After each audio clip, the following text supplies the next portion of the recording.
Thank you, Mr. Chairman and Ranking Member, for holding this hearing on the need for a national privacy standard. I think today we're getting closer than ever to enacting some type of nationwide privacy and data security framework which will give businesses the certainty they need to innovate while providing Americans more control over their data.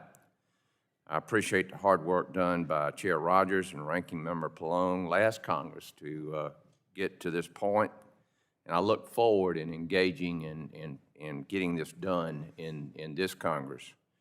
Mr. Mudd is a former employee of Meta and now is Chief Product Officer of Anum. You've seen both sides of the advertising ecosystem. Kind of help us understand exactly how they make the money that they make in using our information. Certainly. So the collection of data I described earlier, it's based on your behavior on websites and oftentimes is then shared with the ad platforms that any given advertiser is using to find their customers. Now, how do those ad platforms make money using that data? I think that was your question. Well, effectively, the better the ads work, that is, the more effective they are in identifying specific individuals who are likely to be customers of any given company, the more those ad platforms can charge for those ads. And so their incentive, of course, is to improve the relevance of the advertising. Nothing wrong with that incentive in and of itself. It's the means by which they do it that we've talked about that is oftentimes very problematic.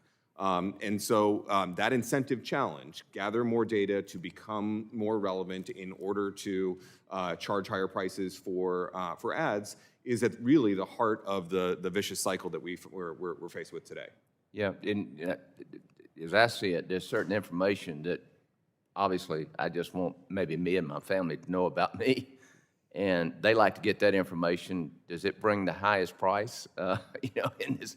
It's a good question. Yeah. The value of data, is certainly, variable based on who the advertiser is, right? Location data is very important to an offline retailer who wants to find customers that are near their outlet, whereas healthcare data is very valuable to different types of advertisers. And what role do the data brokers play in this?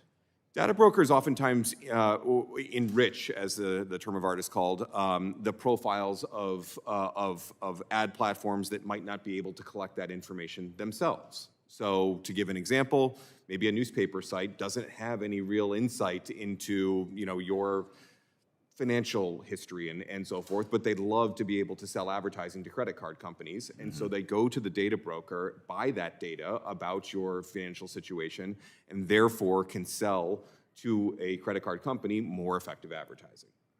And any idea how much of this information is being held and used by data brokers? I don't know that I could find a way to quantify that for you. All I can say, as I said earlier, is that it's incomprehensible to any ordinary citizen, and the scale is quite massive.